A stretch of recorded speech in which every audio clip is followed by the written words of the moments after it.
Olá, leitores! Começando agora o podcast Ler ou Morrer, o podcast para quem ama livros e quer ler o mundo.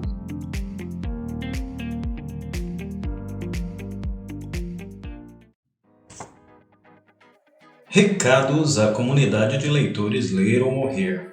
A leitura do mês de abril é simplesmente Jesus de N.T. Wright, iniciando no dia 12.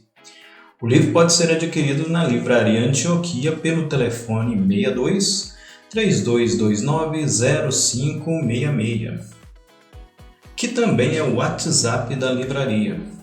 Procure pelo Carlos ou pelo Mendes.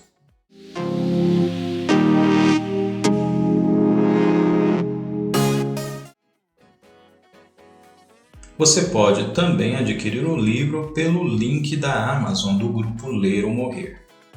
Incentive o crescimento de nossa comunidade de leitores.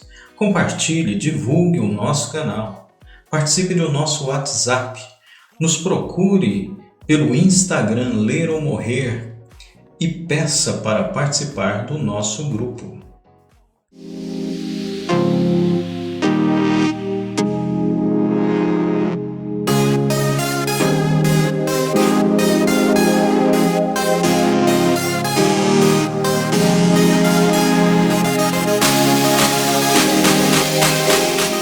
O capítulo 4 é muito interessante porque o ser humano ele busca se autoconhecer, né? Você vai perceber historicamente que há muitos movimentos por um autoconhecimento do ser humano, do homem, e isso está muito ligado a religiões esotéricas, religiões orientais, né? Por quê? Porque o homem tem a necessidade de autoconhecimento, ele sente no seu dia a dia, na sua relação diária consigo mesmo e com as outras pessoas, que está faltando alguma coisa, que ele não é um ser completo. Porque se a gente tivesse a consciência de completude, a gente não ia buscar autoconhecimento. Então, assim, só pela busca do autoconhecimento é revelado a nós que somos seres incompletos. E aí nós vamos buscar essa completude em diversas coisas, né? E a gente sabe que isso afeta profundamente a própria sociedade, a própria comunidade humana como um todo. E os psicólogos apontam, por exemplo, a própria questão do consumismo como algo tipicamente dessa busca de sentido da vida, né? Então, é tão sério isso que, por exemplo, estamos aí com mais de 8 bilhões de habitantes no planeta Terra. Agora, se a gente parar para pensar, o que significa produzir tudo que é necessário para se viver minimamente em um planeta com 8 bilhões de pessoas? E a gente sabe que ninguém vive minimamente, né? Apesar de que existam movimentos minimalistas, a gente sabe que a maioria dos seres humanos buscam sempre adquirir algo para se satisfazer, em diversos momentos. Eu estava até conversando hoje com uma costureira sobre isso, a problemática dos lockdowns, né? Porque você tem que fechar, e a gente sabe que nesse último lockdown que teve aí 15 dias, a maioria dos comércios estava de porta fechada. Pelo menos aqui no meu setor, olha só o que estava acontecendo. Todo mundo de porta fechada e o vendedor sentado na porta para atender o cliente. E estava em lockdown, né? Então, assim, eu estava conversando com essa costureira, e aí ela falando para mim que estava produzindo e havia muitos pedidos, e a fábrica resolveu não atender esses pedidos, porque não sabe ao certo como que se dará esse desenvolvimento do comércio. E aí eu falei para ela, a gente percebe, né, que houve uma queda na compra de vários bens de consumo, porque as pessoas estão ficando mais em casa, né? Eu até falei para ela assim, olha, os jovens gostam muito de roupa nova, de acessórios novos. Como não está podendo sair, salvo, né, as exceções das festas clandestinas, eles não estão comprando. Então as pessoas estão diminuindo. Então, você não tem uma produção para atender a população, já que essa população não está comprando como deveria comprar. Mas imaginemos que não estivéssemos em uma pandemia. O normal é, toda semana você tem que ter uma roupa nova, você sempre tem que estar trocando de carro anualmente, você sempre tem que estar fazendo alguma reforma na sua casa, e na época da pandemia, uma das áreas que mais cresceu foi a área de construção civil, porque muita gente começou a reformar a casa, começou a ver os probleminhas em casa, porque estava ficando em casa, né? Então começou a ver os problemas em casa e estava reformando. O que acontece? A verdade é que a gente nunca está satisfeito com a gente nunca está satisfeito com o ambiente que a gente vive. Tem que ter esse espírito mesquinho, não é isso que eu estou falando, mas assim, a verdade é que estamos sempre buscando alguma coisa para nos satisfazer. Né? Se você está em casa e você vê, por exemplo, uma sujeirinha na sua parede, você não pensa em limpar a sujeirinha, você pensa assim, essa parede precisa ser pintada, você vai lá e pinta a parede toda. Então, esses mínimos detalhes, né, seja em casa, seja na sociedade, seja o desejo de consumir, mostra que nós somos seres incompletos, que a gente está buscando alguma coisa para dar sentido para a nossa vida. E aí, a gente sempre busca em coisas. A gente busca esse sentido em coisas. Mas aonde realmente aí entra o que você falou, né, Adão? A questão da autorreferência, da teorreferência, né? Da autorreferência que o Jonas desenvolve no seu livro. Então, assim, pensando que teologia é pensar a respeito de Deus, fazer essa teologia, desenvolver essa reflexão pensando a respeito de Deus, e pensar que teologia é pensar como que eu vivo de forma a glorificar a Deus, diante dos homens, para Deus e para os homens. E a gente tem essa realidade da queda no Jardim do Éden, que houve uma autoconsciência. Né? A questão de Adão procurar se vestir, esconder a sua nudez, é porque ele desenvolveu uma autoconsciência a partir dele, não a partir de Deus, porque quando ele estava consciente ou autoconsciente a partir de Deus, estava tudo certo, estava tudo tranquilo. Então, à medida que a gente vive uma vida buscando sentido, distante de Deus, a gente está simplesmente perpetuando aquela ação de desobediência de uma ordem direta de Deus, de acreditar no que Deus fala, no que Deus diz, a partir de Deus, a partir do que Deus revela a respeito da realidade. Né? Então, assim, essa autoconsciência de ser incapaz de viver a vida diante de Deus, sem o próprio auxílio de Deus, é uma teologia que é totalmente humanista, né? E a gente sabe que o humanismo, essa fé no ser humano, a partir da modernidade, a partir de Descartes, né? A partir de Bacon, então isso foi dando ao ser humano a falsa ideia de que ele poderia resolver seus próprios problemas e ele poderia ser o seu autorreferencial. Quanto mais o homem acredita nisso, mais ele se vê totalmente incapaz de viver a vida se sentindo completo de verdade, né? E é maravilhoso que Deus se auto-revela, dá a sua palavra para nós, para a gente entender realmente o que ele deseja do ser humano, o que ele quer, né, de nós como seres que estão diante dele, estão diante de outros homens. Então, assim, na minha perspectiva inicial, essa teologia do autoconhecimento é a teologia a partir do que Deus revela sobre quem ele é, sobre o que nós somos, e é exatamente o que o Jonas Madureira pontua, né? Esse autoconhecimento não é um humanismo exacerbado, né? O humanismo tem pontos positivos, só que na sua grande maioria desenvolvida a partir do próprio homem, você vai ter muito mais pontos negativos, né? Então, ainda que os intelectuais proponham uma solução para toda essa carência do ser humano, a verdade é que a palavra de Deus nos propõe um só caminho, né? Por isso que eu falei para você, mandei a mensagem para você lá, que teologia de pé no chão, essa teologia, esse pensar a respeito de Deus, pensar a respeito de nós, a partir do que Deus revela sobre quem Ele é e sobre quem nós somos. Esse é o ponto Aí, de Fernando, partida. o Francisco, quando você quiser falar, fica à vontade também, tá? Aí, Fernando, eu achei extremamente didático o que o Jonas fez, né? Não é um livro para você ler apenas uma vez. O Inteligência Humilhada é um livro que você tem que ler no mínimo 3 vezes. E que cada leitor ele se torna mais gostoso, mais saboroso, né?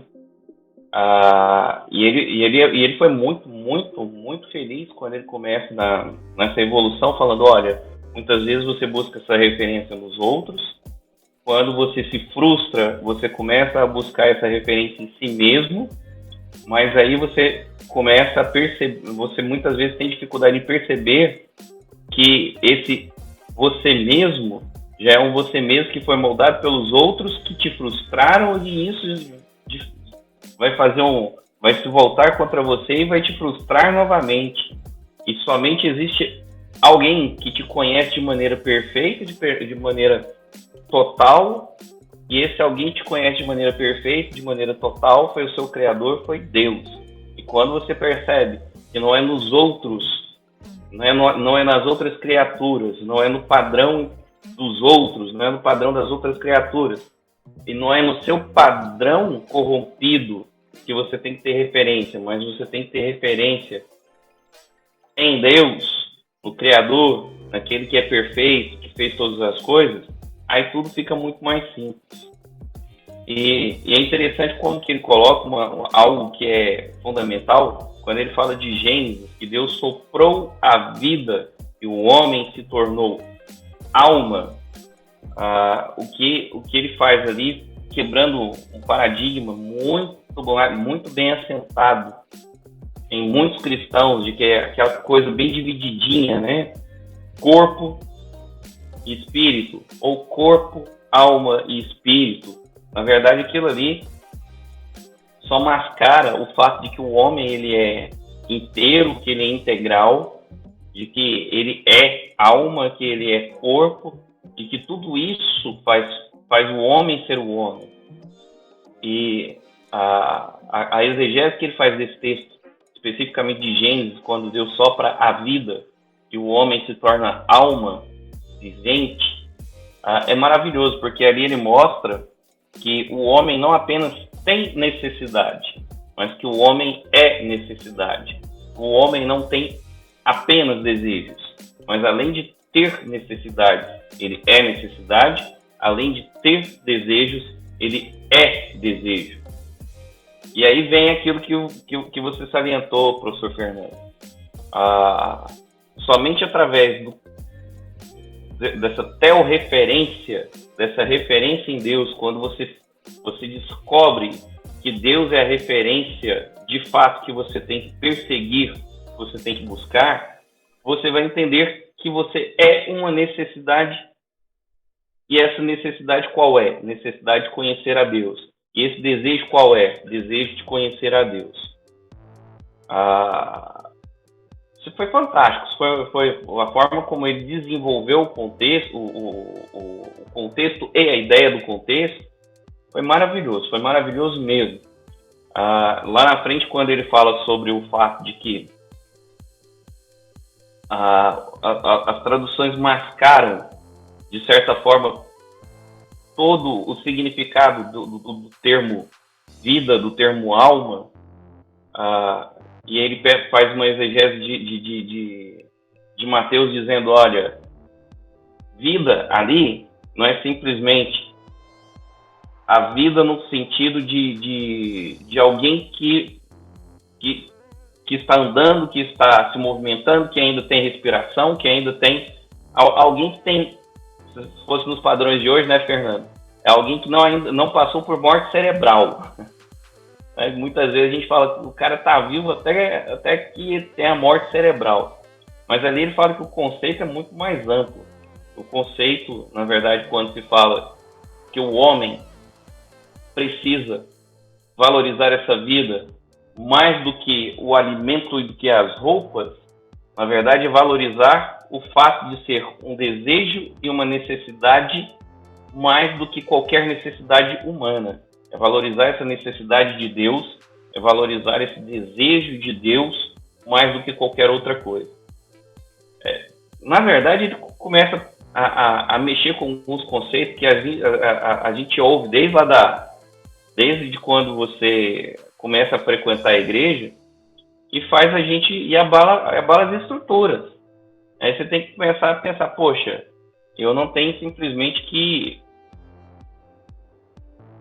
fazer uma reflexão sobre o fato de que eu tenho que buscar a Deus, eu não posso ter outros ídolos, eu não posso ter outros ismos, mas eu tenho que refletir no fato de que o meu próprio ser, eu tenho que ter uma nova noção dele para que eu entenda de fato, da maneira correta, quem é Deus e quem sou eu perante esse Deus. Isso é lindo, isso é maravilhoso, isso é extraordinário. Francisco, se quiser falar alguma coisa, fica à vontade, Francisco. Não fique tímido, não. Agora a gente vai ouvir o Francisco, né? Rapaz, tinha acabado o gás aqui na minha casa. Tinha acabado o gás aqui em casa. Aqui eu tive que. Ainda bem que o depósito de gás é em frente à minha casa. Mas assim, a gente analisando isso aí, a gente lembra muito daquilo que Agostinho fala, né?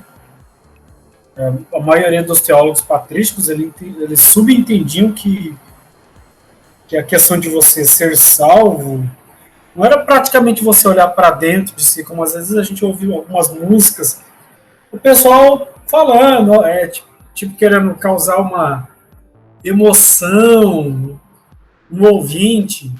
Não, eles entendiam, olha, a salvação não está dentro de mim, mas está fora de mim, é fora da minha realidade. Então, o Jonas, ele coloca muito isso, praticamente todo o livro da Inteligência Humilhada, ele vai colocar muitas citações da confissão. E assim, até tem o grupo Projeto Sola, que eles cantam, isso é uma realidade. Tarde vos amei, ó beleza tão antiga e tão nova, que habitavas dentro de mim. Ou seja, era uma coisa que o próprio Agostinho não tinha consciência da realidade. Então, ou seja, não é eu olhando para mim mesmo, como bem o professor Fernando e o Adão frisaram muito sobre a questão da teorreferência. Não é uma referência em si, mas uma referência fora do ser humano. Então, é a coisa que nós, como cristãos, principalmente nós, temos essa consciência que Paulo até mesmo puxa essa situação. Ele fala, olha, antes de você comer o pão, antes de você tomar o cálice, analise. Ou seja, é o momento da gente fazer uma ponderação, é o momento da gente fazer uma análise. Eu sou muito bom? Será que tem uma boa referência?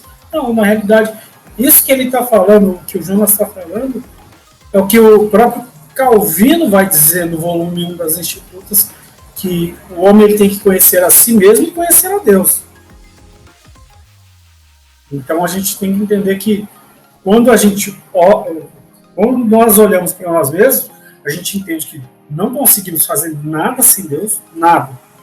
O próprio Jesus vai dizer isso. Sem mim, nada podeis fazer. Isso é uma realidade. Isso não é uma teoria, não. E quando nós olhamos para Deus, nós entendemos isso que o professor Fernando fala. É a questão da teorreferência. Nós olhamos, poxa, quem sou eu diante de Deus? Quem sou eu? É a pergunta magna que eu acho que vai na vida de todo ser humano. O cara pode ser o ateu mais convicto. Ele pode ser o mais convicto. É a pergunta que bate nele quando bate crise. Ele está com crise, ele vai perguntar, rapaz, eu tenho uma dúvida. Quem sou eu? Ele olha para esse mundo e ele não encontra a resposta. O cara pode ser o ateu mais sábio do mundo, pode ser o mais filosófico do mundo. Mas ele entende que ele olha para o mundo e ele vê a sua insignificância. Porque ele começa a buscar perguntas e começa a falar, cara, eu não sei quem sou eu, quem sou, para onde eu vou, quem é meu pai, quem é minha mãe. Começa a fazer essas perguntas. Na realidade, até alguns teólogos vão dizer, olha, o ser humano tem um buraco do tamanho de Deus, é encaixadinho ali, não tem como mudar essa realidade. E é isso. A questão da teorreferência é a maior é o maior conceito que nós temos. Muito, muito, muito, muito, muito bom. É interessante que o livro, quando aquilo que eu estava falando, tem que ler ele várias vezes porque ele vai te pegando na tessitura dele, né? É interessante que quando você chega lá na página 204, 205, 204 tem o subtítulo de A Gramática da Antropologia Bíblica. E quem for ler o livro Inteligência Humilhada, por favor, resista à vontade de pular os termos difíceis, resista à tentação de pular as expressões desconhecidas, mas ao invés delas te provocarem esse desejo de subitamente passar por algumas páginas, que elas provoquem em você o desejo de pesquisá-las, de buscar, de ir atrás. E aqui na página 204, eu acho interessante que ele fala, olha, a gente vai falar da antropologia bíblica, a gente vai falar do ser humano à luz da palavra de Deus, coloca uma frase do Karl Barth, que o critério que Barth utiliza para determinar se uma teologia deve ser aceita ou rejeitada, e o critério para ele é o texto das Sagradas Escrituras. Aí entra aquela questão, mas o texto ele tem que ser entendido da maneira coerente, de uma maneira correta. Tem que ter uma boa interpretação. E aí ele começa falando que nós vamos nos debruçar sobre 4 termos: alma, coração, carne e espírito. E após falar desses 4 termos na página 205, mas parece que ele está falando desses termos de uma maneira solta, aí você não entende direito o que ele está querendo dizer com isso na página 205.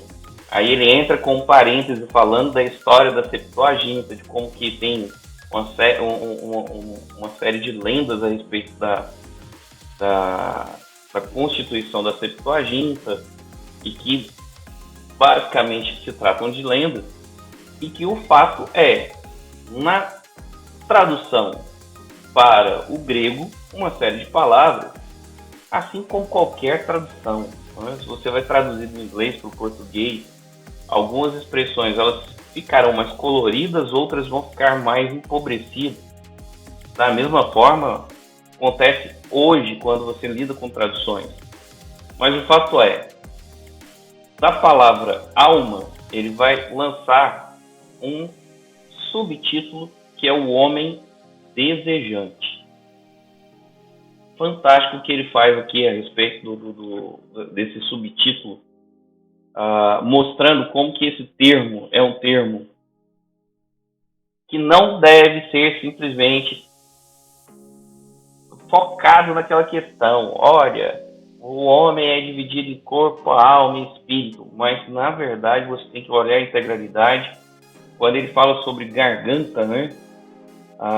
E essa garganta faminta, ou uma garganta para respiração, ele vai mostrar, ele vai bater muito em cima disso, para a gente parar com essa coisa com essa vontade louca que a gente tem de ficar dividindo o ser humano e até tentando achar argumentos para coisas que não tem nada a ver. Assim como o ser humano é dividido em corpo, alma e espírito, assim também é a Trindade, Deus Pai, Filho e Espírito Santo.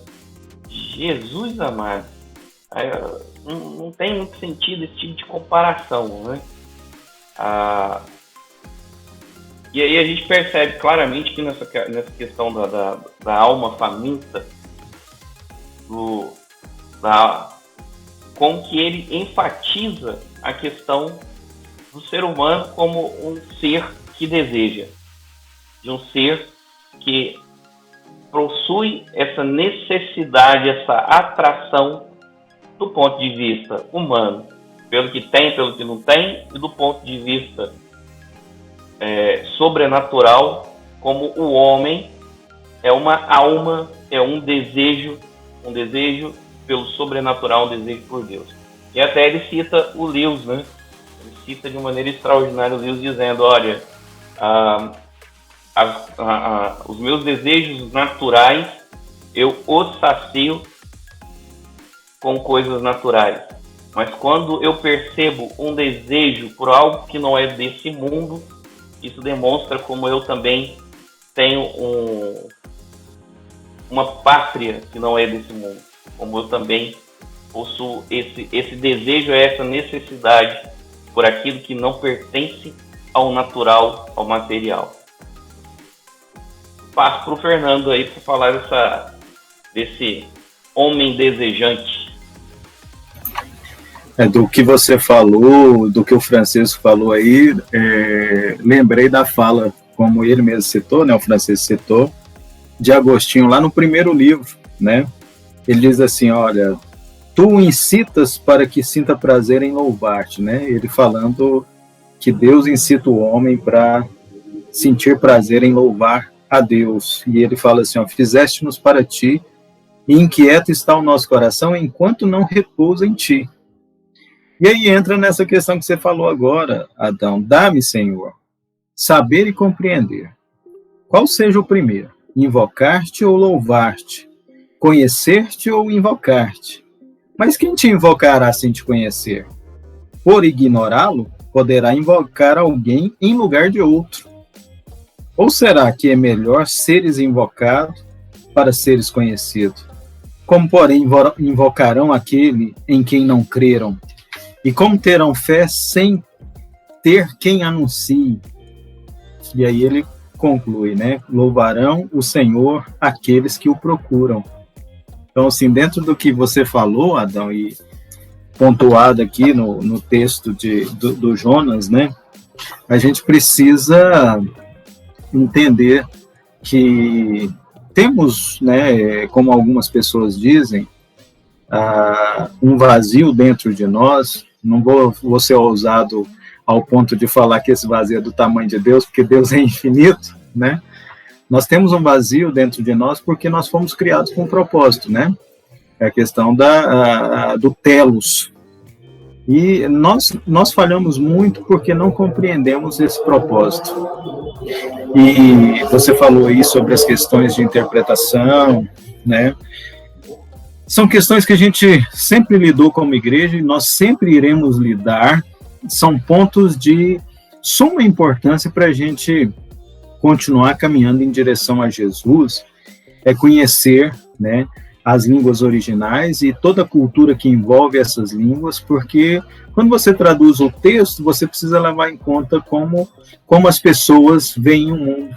E a visão de mundo é transmitida, é construída e transmitida pela própria linguagem, né? Então, quando você tem uma Septuaginta que não leva em conta isso, e traz uma visão de mundo mais grega do que necessariamente hebraica, né, você vai ter esse problema. E aí, quando você tem, por exemplo, uma igreja no século XX, que foi profundamente influenciada pelos escritos do Otmani, né, principalmente naquele texto dele, O Homem Espiritual, aí você vai ter a ênfase na tricotomia, né, sem levar, olha só, tanto que é interessante isso, porque você enfatiza a tricotomia a partir de alguém que viveu recentemente, né? Eu não lembro agora qual que é o período de vida do Otmani, mas ele ainda continua influenciando, inclusive nos dias atuais.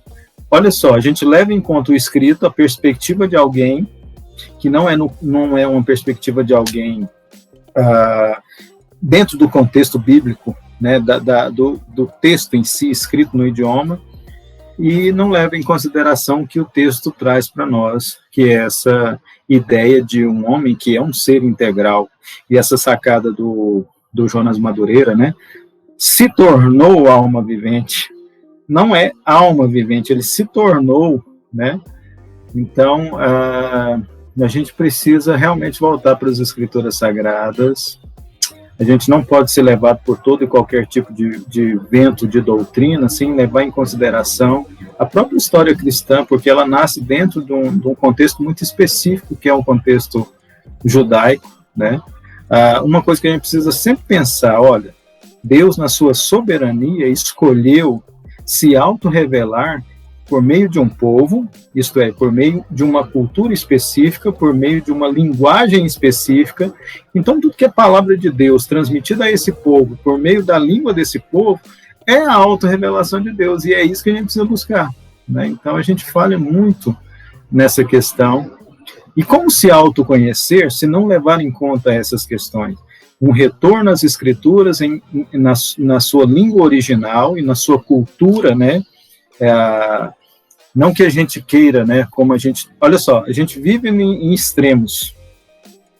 Agora, você vai ter várias comunidades que querem resgatar um judaísmo, por assim dizer, dentro do cristianismo, né? Então, não é esse retorno ao judaísmo, mas é um retorno à escritura, né? Entendendo o que é, né, de fato, o que de fato nos alcança nos dias atuais, o que não nos alcança, né, em termos de cultura. E a gente precisa saber fazer isso direitinho, e isso é só com o auxílio do Espírito Santo, se realmente a gente quiser, né? Se a gente desejar, não, eu quero realmente conhecer o que Deus tem em relação ao seu propósito para nós, e se render a isso, né? E isso é a proposta do Jonas, que é essa inteligência humilhada, não que a gente vai conseguir respostas por nós mesmos, mas essa consciência da importância de um retorno a essa forma de ver o mundo a partir do que Deus escolheu como idioma e cultura, pensar o que nos alcança hoje, o que não nos alcança e nos render à sua vontade. E quando me falam sobre essas questões interpretativas, eu sempre digo o seguinte: é uma maravilha existirem essas questões, porque essas questões, mais do que nos provocar problemas, elas nos trazem soluções. Quando você se debruça sobre essas questões, você acaba aumentando sua intimidade e comunhão com as descobertas que você faz. Então, na verdade, mais do que problemas interpretativos, a gente tem soluções interpretativas. E depois que você termina todo esse subtítulo, esse subcapítulo sobre o homem desejante, gente, quando você pega o Salmo 42 e vê: assim como a corça anseia pelas águas correntes, também minha alma anseia por ti, ó Deus. Minha alma tem sede de Deus, o Deus vivo. Quando irei e verei a face de Deus? O texto adquire outro colorido. O texto adquire outra vida, né? Ele se torna um outro texto para nós. No finalzinho de cada subcapítulo, ele faz algo que foi extremamente didático. Aí ele pega e faz: olha, para resumir, Nefesh revela 3 pressupostos da mais alta relevância para a antropologia bíblica. São eles: a fome de Deus é a essência da natureza humana. Primeiro, a fome de Deus é a essência da natureza humana. Segundo, a idolatria é a agressão à essência da natureza humana. Terceiro, o amor a Deus acima de todas as coisas é o passo mais importante na busca do verdadeiro autoconhecimento. Ele faz um resumo de tudo isso. Fala aqui um pouco daquilo que o professor Fernando comentou a respeito da idolatria que nós muitas vezes praticamos. Fala da questão da fome de Deus como sendo a essência da natureza humana e fecha com o fato de que o amor a Deus acima de todas as coisas é o passo mais importante mais importante na busca do verdadeiro autoconhecimento. E aí ele passa para o segundo. Primeiro ele fala de alma, o segundo ponto que ele vai apontar é o coração. E para tratar de coração, ele vai ter o subtítulo: o homem deliberante. Aí já fica mais fácil perceber o que vai tratar, né? Deliberante é o homem que quer decidir, é o homem que quer sempre ter a sua mãozinha ali naquilo que está sendo escolhido, né? E quer escolher, de preferência ele quer escolher, não quer ser escolhido, né? Inicia falando da palavra, né? Da palavra coração. E aí vai falar para nós o seguinte: olha, como é que você conceitua coração, meu irmão?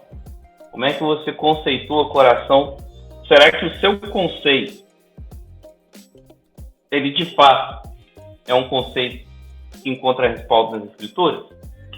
Francisco, você fica à vontade quando você quiser falar, viu, meu irmão? Eu vou fazendo bate-bola com o Fernando, deixando nós dois aqui, meu irmão. Fica à vontade, Francisco ou Fernando. Mas essa ideia do homem deliberante atrai muita gente, né? Porque quantas pessoas não querem que as suas vontades sejam feitas acima das vontades do próprio Deus? Esse tema egocentrismo, egolatria, é um tema muito recorrente nos nossos dias, principalmente. E a gente pratica isso inconscientemente. A gente não está disposto a sofrer uma lepra igual a Jó sofreu, ou sofrer uma calamidade pior.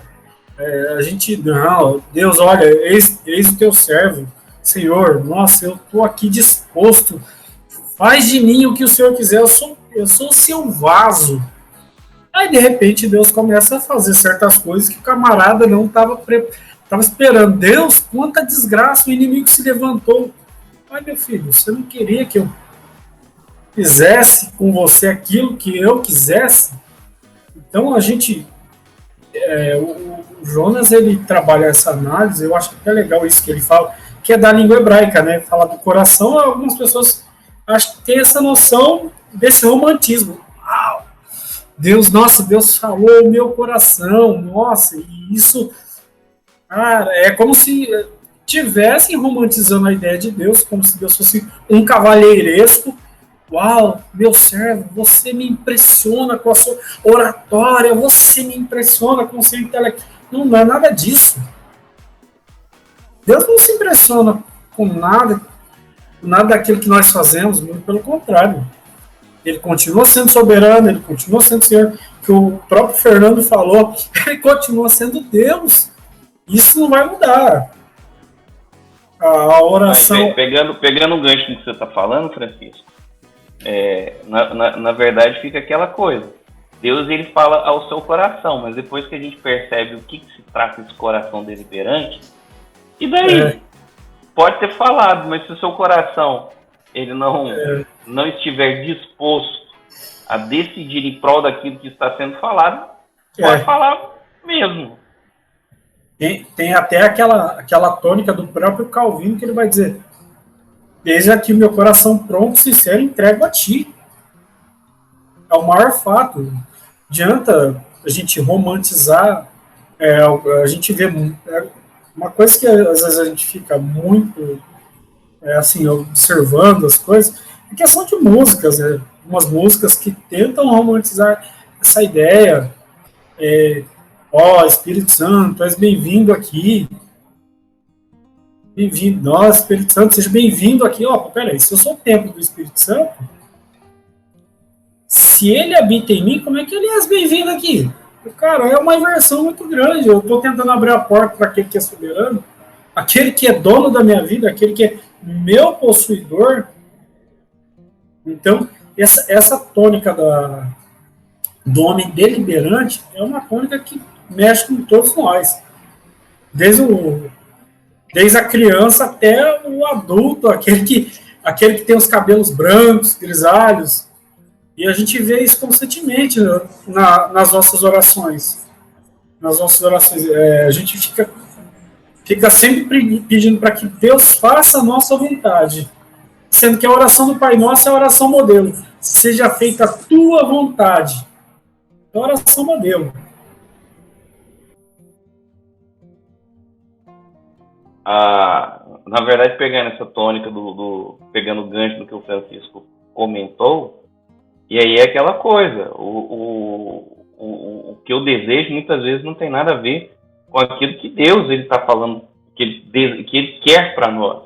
A gente pode citar os exemplos, o profeta Jonas, o desejo do coração de Deus e o desejo do coração de Jonas não eram concordantes. Aqui tem uma questão clara, ele pega a questão do rei Davi, né? Do rei Davi que comete o adultério com Batseba, e ali você tem uma questão de deliberação e tem uma questão de desejo. Tem a questão do desejo do homem desejante, do homem que tinha o desejo pela mulher bonita, pela mulher atraente, e tinha um segundo momento. Além de desejar, ele deliberou para concretizar os seus desejos. E ele faz ele utiliza o texto de uma maneira fantástica, dizendo, olha, você pega lá o texto de Samuel, e a gente percebe claramente que quando Natan fala com Davi, ele está falando com uma pessoa que já se cegou tanto, que já está com o coração tão deturpado, que ele não consegue enxergar em si mesmo os erros que Deus vê nele. Olha que coisa. Tanto que ele ouve a história como se fosse uma história para terceiros. Ele não imagina que aquela história que está sendo contada é uma história para ele. O cara fez tudo que fez e não consegue se enxergar na história. Olha como que o coração o enganou de tal maneira que o seu desejo já estava para aquilo que não era agradável a Deus, e de tal maneira que o coração ele já estava deliberando pelas coisas que não eram agradáveis a Deus. Aí, lá na frente vai falar do homem, da questão da carne, vai falar como que coração de pedra, na verdade, é um coração que já se afastou do padrão divino, e como que a gente tem que buscar retomar exatamente esse coração, um coração que esteja afeito a desejar o que Deus quer e a deliberar em prol daquilo que Deus quer. Porque senão a oração do Pai Nosso vai ser meramente um texto, né, Francisco? Vai ser um texto que você lê, mas que é impossível para o seu coração aceitá-lo e praticá-lo. Só quero avisar que a Lisete chegou na sala e ela trouxe enroladinho de queijo assado.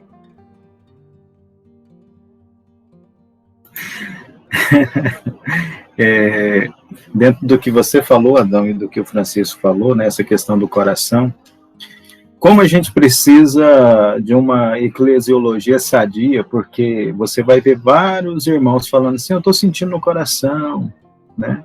Como o Francisco falou, né, as canções que a gente canta, a gente não sabe nem o que a gente está cantando, sabe? E uma eclesiologia sadia, isto é, saber o que realmente é a igreja, saber que cada pessoa que faz parte dessa comunidade tem a responsabilidade, porque quando eu falo assim, eu estou sentindo no coração isso, eu não tenho a palavra final. Eu faço parte de uma comunidade e eu preciso do outro para me ajudar a entender e discernir essa questão do coração, já que o coração é enganoso, já que o coração está no processo de transformação, já que o coração precisa ser mudado, né? O coração de pedra precisa ser tirado e o coração de carne precisa ser colocado. São tantas questões envolvidas nisso aí, mas isso aí fomenta, ou melhor, enfatiza que nós somos individualistas demais. E outra coisa também terrível, quando a gente segue o coração sem pensar na comunidade, é que eu estou enfatizando ou dando mais valor à experiência do que a própria palavra de Deus. Porque o coração, ele precisa passar pela validação das escrituras sagradas. Tudo que ele deseja, tudo que ele sente, tudo que ele acha que vem de Deus, precisa ser validado pelas escrituras sagradas. Por isso eu preciso do outro, né, do meu irmão, do meu próximo, para me ajudar a entender isso aí. Porque sim, Deus fala ao nosso coração, Deus nos move a partir do que tem colocado dentro do nosso coração. Isso se o nosso coração estiver cheio da palavra de Deus. Porque se estiver cheio da palavra de Deus, só aí já vai haver um filtro. Né? Quando você sentir alguma coisa, mas isso não é coerente com a palavra de Deus, você já vai invalidar. E você precisa do seu irmão, do próximo, para te ajudar nisso aí. Mas nós ainda insistimos na individualidade, né? E isso é terrível. E estamos patinando, não estamos saindo do lugar porque a gente é teimoso. Né? A gente está desejando algo que não faz parte do propósito de Deus, né? Porque ainda a gente insiste em querer fazer a nossa vontade do nosso jeito, da nossa forma, no nosso tempo, e não nos dobramos à vontade de Deus, né? E aí, realmente, a gente tem que cantar desse jeito, o Espírito Santo vem, porque o Espírito Santo não está aqui, né, já que eu vivo do jeito que eu quero. Ô, professor, mas aí a gente volta àquela tônica do próprio Schleiermacher, né? Olha, a religião é algo do coração, ou seja, aquela coisa emotiva, aquela coisa que te impulsiona. Não, é igual o senhor mesmo falou aí, se não tiver filtrado na palavra de Deus, o cara pode ser o mais emotivo, pode chorar. É o que acho que o próprio Jonathan Edwards, ele vai dizer o seguinte, no seu livro Afeições Religiosas. Olha, como é que você determina que alguém é espiritual? Só porque ele chora? Porque ele arrepia? É dessa forma que você determina? Não, isso aí não determina que uma pessoa seja espiritual, não, isso aí. E ao mesmo tempo ele vai contrapor, ele vai falar, a pessoa que também não, que ela deixa de chorar, não quer dizer que faltou espiritualidade nela. Não, ninguém sabe determinar. E o que o senhor colocou foi muito bem colocado. Não há como a gente ter esse medidor a não ser a própria palavra de Deus e a comunidade de fé me ajudando a caminhar nos passos da fé cristã. Porque as próprias escrituras vão descrever isso constantemente. Com bom e com suave que os irmãos vivam aí o quê? Desavença? Soco? Não, que os irmãos vivam em união. Porque eu mesmo sendo um novo convertido, aquele que tem mais experiência, irmão, vem cá, vamos conversar. Então, a comunidade de fé, em conjunto com a palavra de Deus, vai ser um grande fator na vida do cristão. Esse é o que tem chamado muita atenção. E quando o Jonas ele fala sobre isso, o homem deliberante, o homem desejante, se o homem ele não desejar a Deus, ele praticamente um ateu, principalmente o homem cristão. O homem cristão ele tem que olhar e dizer, Deus, eu preciso de ti.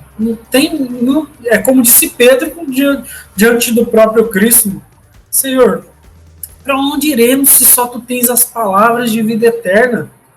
É perceber a sua indignidade diante daquele que tem toda a verdade, daquele que é a própria verdade. E isso é tão sério, Francisco, porque a gente está pensando, cada um aqui faz parte da sua comunidade específica, e a gente está pensando em termos da nossa comunidade.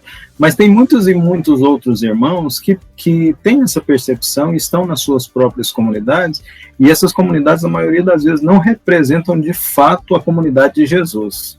Representa a comunidade de homens. Então você vai ter assim, ensinos totalmente heréticos, desvios teológicos profundos. E aí, sabe, eu não deixo de pensar que eu e você, todo mundo que está aqui, tem responsabilidade nisso.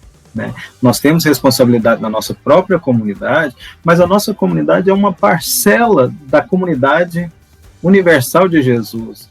E se a gente não pensar nisso, se a gente não refletir profundamente sobre isso e não desenvolver estratégias para sanar essas deficiências, onde a gente vai parar? Porque o nome de Jesus está sendo difamado e a gente está ficando calado. A gente precisa falar, a gente precisa denunciar, sabe? Quando você vê assim, alguém, uma liderança, uma comunidade que não prega a palavra de Deus, a gente precisa falar, vocês não são a igreja de Jesus. Porque a igreja de Jesus caminha por causa da palavra de Jesus. Quando você decide falar por conta própria, coisas que a Bíblia não diz, vocês não fazem. Então vocês têm que parar de falar que é a igreja de Jesus, que é cristão. Né? O que você falou, Francisco, se eu não me engano, foi o Nicodemos que escreveu um livro, né? Ateísmo Cristão. Então, se eu não me engano, você me ajuda se eu estiver equivocado. Então, assim, a gente tem tantas manifestações que se dizem cristãs e não são. E a gente precisa pensar sobre isso, desenvolver diretrizes, né, para sanar essas questões, porque não dá mais para a gente deixar. Todo dia abre uma igreja nova, todo dia tem alguém se chamando pastor, e está pregando coisa que não é a palavra do Senhor Jesus, e a gente precisa denunciar e falar, não pode, não é desse jeito, doa quem doer, né? E vale também salientar aquilo que está escrito lá em Deuteronômio 18, né? Se é profeta, sou. Mas qual que é a tua função como profeta? Eu vou falar aquilo que está no meu coração, meu querido. Você está muito equivocado. A função do profeta não é falar de si, nem a vontade dele mesmo. A função do profeta é falar aquilo que Deus mandou que ele fale. Aí, o que Deus mandou que o cara tem que falar? Já está nos 66 livros.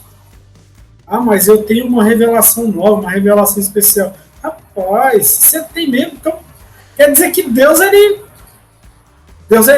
tá gago nesse momento. Meu caro. E a gente vai vendo isso que parece que viram, que nem o senhor mesmo falou, parece que fica algo meio que vicioso. E acaba, às vezes, o cara, ele abre uma igreja, não sei se é inconsciente, não sei se é na inocência que ele faz isso, ele abre uma igreja, sentido de Deus de abrir uma igreja. Deus me deu uma visão. Peraí, se Deus te deu uma visão, então tem que ser compartilhado com toda a comunidade de fé. Não adianta ser uma visão individual, não adianta ser algo, nossa, olha, não, Deus me deu uma visão para me abrir uma igreja. Tá ok. Mas como é que essa visão começa? Começa assim, eu sendo dono de uma mega igreja. Mas eu trabalhei no colegiado pastoral pentecostal, eu via muitos caras falando isso. Deus me chamou para administrar uma grande igreja. Tá ok, mas Deus não te chamou para administrar uma congregação, uma pequena congregação de 10, 15 irmãos? Você ensinar aqueles 15 irmãos? Vamos lembrar que o colegiado apostólico não começou com a multidão imensa. 12.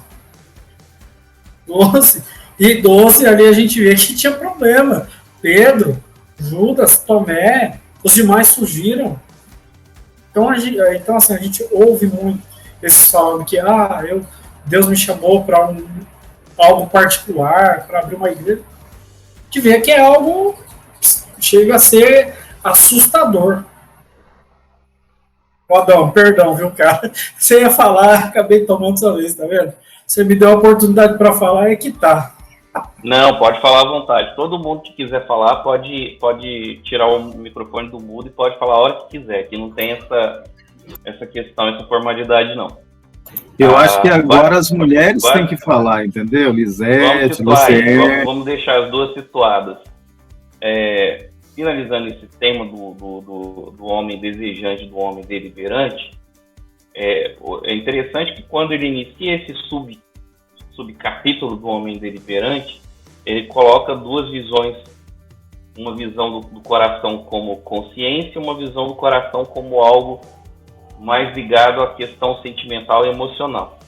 E aí no finalzinho ele fala, olha, resumindo tudo, fato é, o coração é o centro da existência humana. O coração também é o centro do auto-engano. Vem muito falado que o Francisco pincelou por último. É um auto-engano, é a pessoa se enganar querendo se colocar numa posição que não é a dele. Terceiro, o coração é o centro da deliberação sobre o que é mais importante na vida de uma pessoa. Então, esses 3 pontos são fundamentais quando você fala do homem deliberante e do coração. Do coração como aquilo que está mostrando para onde ele vai, como se fosse o leme da vida dele, vai ser o coração. Vai mostrar as decisões que ele vai tomar e as consequências dessas decisões, obviamente, vão decidir o destino dessa pessoa. E o próximo tópico, então, vai falar de carne. A Luciene chegou na hora da carne, da carnalidade. Travou, Luciene. Eu acho que se você der um F5 aí, vai te ajudar. Aí o próximo tópico é o homem contingente. Vai falar sobre essa questão da carne e da fraqueza, da fragilidade do ser humano. Que é uma coisa que a gente não gosta de falar nunca, né? A gente sempre gosta de parecer, de aparentar que é... Foi até a palavra que o professor Fernando falou hoje. Parecer que somos autossuficientes. E, de fato, esse tópico vai mostrar exatamente o inverso. Que somos frágeis, que somos fracos, que nós somos uma matéria que vai passar, que do pó viemos e para o pó voltaremos. Então, basicamente, a gente tem que estar consciente disso, da nossa fragilidade, da nossa fraqueza, e se a gente sempre tivesse consciência disso, muita coisa que a gente fez, a gente não faria. Muita coisa que a gente não chamou Deus para participar, nós chamaríamos.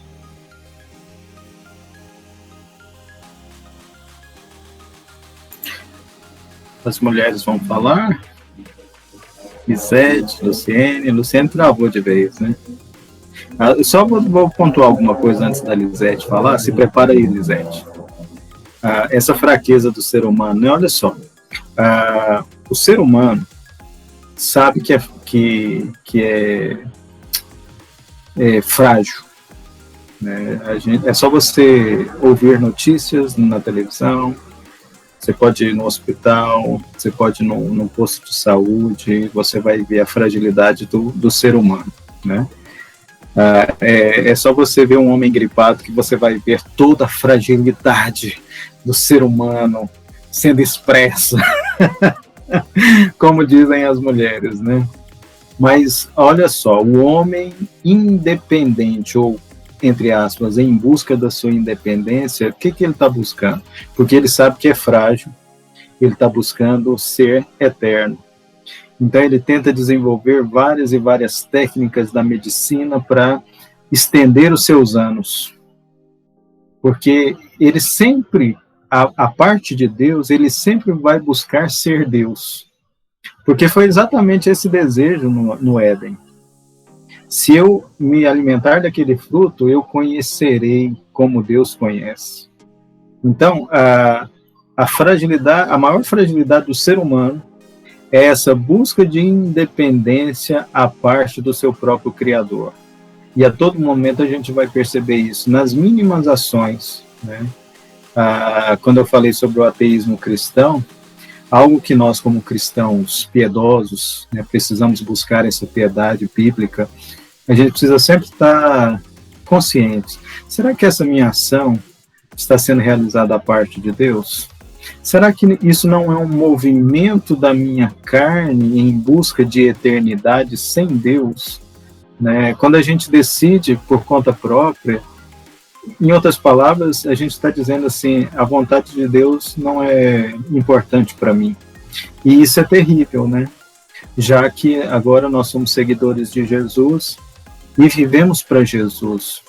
Mas muitas vezes a gente só fala isso da boca para fora, né? A gente não pensa de fato como é viver para Jesus. Como que eu vou viver a minha vida para glorificar a Jesus, né?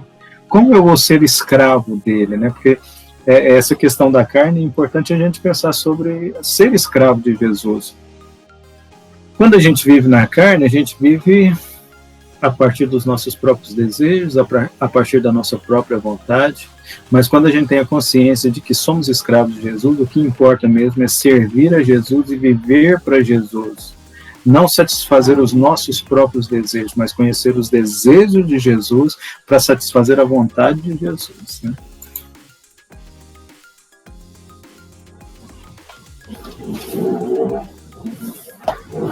Eu vou deixar, quem quiser, eu não vou ficar falando. Fala Lisete, fala Luciene. Vocês podem falar à vontade, tá? Vocês conseguem me ouvir? Eu estou ouvindo super bem vocês. Paz do Senhor a todos. Acabei de chegar da igreja e hoje eu estou dando uma de vó. Estou com os netos aqui dormindo. Então, me perdoem por entrar um pouco tarde. A questão na página 238 tem um parágrafo, a 238 a 239, que eu gostei muito, que fala sobre o espinho da carne. Aí tem uma pergunta que diz assim, por que Deus não remove o espinho? Aí a resposta que eu achei formidável, porque sem o espinho não seremos abençoados a ponto de nos tornarmos aquilo que Ele quer que sejamos. A graça não tolera o orgulho e a vaidade em nosso coração. Por isso ela envia o espinho para nós conscientizarmos da nossa condição humilhada. O espinho na carne é um meio pelo qual a graça nos coloca de joelho o homem que em oculto deseja colocar Deus de joelho. Aí, irmão, professor Carlos, eu coloquei lá em cima, verdade, no meu livro. Porque se não for a graça do Senhor nas nossas vidas, aí esse espinho me fez pensar bastante, sabe? Porque se não for esse espinho, a gente realmente se acha dono da verdade. Como Francisco, né, falou ali, a gente quer abrir igrejas, mas não para meia dúzia, e sim para centenas. A gente é o espinho. Então Deus tem que nos dar o espinho para que a gente se humilhe e veja o quanto a gente é dependente dele, e não ele dependente da gente. É o que eu penso, né? Se eu estiver errada, vocês podem me corrigir. Mas eu achei esse assim, por que Deus não remove o espinho? Nossa, isso me deixou sabe, pensamento. Aí eu fui lá para Paulo, né? Quando Paulo diz assim, foi-me dado um espinho na carne. Pô, pensa, Paulo pediu para Deus, por 3 vezes ele orou e pediu para ser tirado o espinho da carne. Não foi tirado. E esse espinho, se a gente for analisar, eu fiquei pensando, qual será o meu espinho da minha carne? Para que eu não me sinta a tal, e sim que eu me coloque no meu lugar. Isso me fez analisar e ver o quanto nós somos dependentes do nosso Deus. E assim, graças a Deus que nós temos a graça dele, que nos alcança e que nos faz pôr de joelho. Porque se não fosse isso, o que seria de nós? É verdade. Minha graça te basta, Paulo. A minha graça, exato, a minha graça te basta. Eu concordo plenamente com você, tia Lu. Na verdade, foi isso mesmo foi um dos pontos que me atraiu muito nesse tópico. Foi o fato de que Jonas aponta o espinho na carne como um instrumento de aperfeiçoamento de cada cristão. O fato de que cada um de nós precisamos passar por um processo de aperfeiçoamento e muitas vezes teremos que ter esse espinho. E depois ele fecha de uma maneira extraordinária. Agora, espera aí. Eu estou falando de carne, estou falando que essa carne precisa... você precisa enxergar essa carne como mostrando para você que você é um ser contingente, que você é um ser transitório, mas essa carne, ela não pode ser desprezada, porque o próprio Deus se fez carne. E aí ele fecha de uma maneira muito interessante. Olha, essa carne não tem que ser desprezada, mas ela tem que ser sempre encarada na posição correta. E essa posição correta é na posição de dependência em relação a Deus. Fechou com chave de ouro, né? E lá na 240 ele diz assim, lá no finalzinho, como alguém poderia se vangloriar de qualquer feito extraordinário, quando nada é mais extraordinário do que aquilo que Jesus fez na cruz?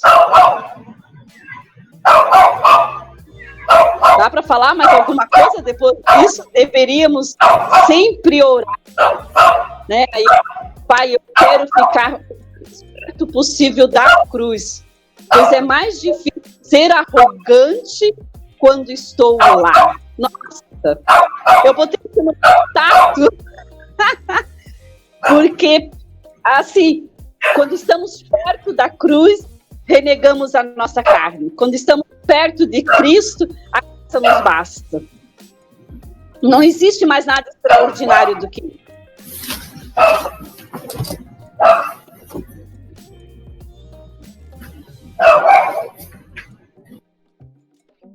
Falem. Depois disso não vou falar nada, não. Não, aí já está no finalzinho desse subtópico, aí ele pega e faz um resumo. Basicamente, o homem é um ser contingente, isso é marcado pela fraqueza. Essa fraqueza se apresenta pelo menos em 2 aspectos, um aspecto existencial e um aspecto moral. Terceiro, consciência da realidade precária do homem permite que ele descubra sua vocação original para a dependência de Deus. E aí a gente já vai para o último tópico de hoje, eu imaginei que a gente não ia conseguir passar do tópico do capítulo 4 mesmo, que é o homem vivente. Por fim, espírito é a quarta imagem que a Bíblia usa para definir a natureza humana. O homem não é apenas carne, como acabamos de ver, mas também espírito. E aí esse conceito não é um conceito meramente antropológico, mas é um conceito teoantropológico. E ele fala muito bem, olha, agora, exatamente por conta do espírito que nós temos algumas características que são próprias do ser humano. Né? A própria diferença que ele coloca aqui, algumas coisas relacionadas ao dinamismo do espírito, né? Da forma como essa atuação acontece, não apenas no ser humano, mas também como que muitas vezes o termo é relacionado a Deus e à ação de Deus. Na página 245, ele vai falar lá no finalzinho: quando formou o homem do pó da terra, Deus soprou-lhe Neshama, e ele se tornou Nefesh Hayah. Depois o Fernando pronuncia da maneira correta. Meu negócio é grego, não é hebraico. E todo mundo fala que o hebraico é mais fácil que o grego. Sua pronúncia está muito boa, parabéns. Quando o vale estava cheio de ossos sequíssimos, Deus ordenou ao profeta que profetizasse a eles, dizendo: assim diz o Senhor Deus a esses ossos: eis que farei entrar o espírito, ruá, em vós e vivereis. Porém tendões sobre vós, farei crescer carne sobre vós estenderei pele, porém em vós o espírito e vivereis. Sabereis que eu sou o Senhor. O espírito do homem é sua vida, ou seja, é aquilo que da parte de Deus mantém vivo. Aí fica até tem aquela pergunta: será que tem gente doente do espírito?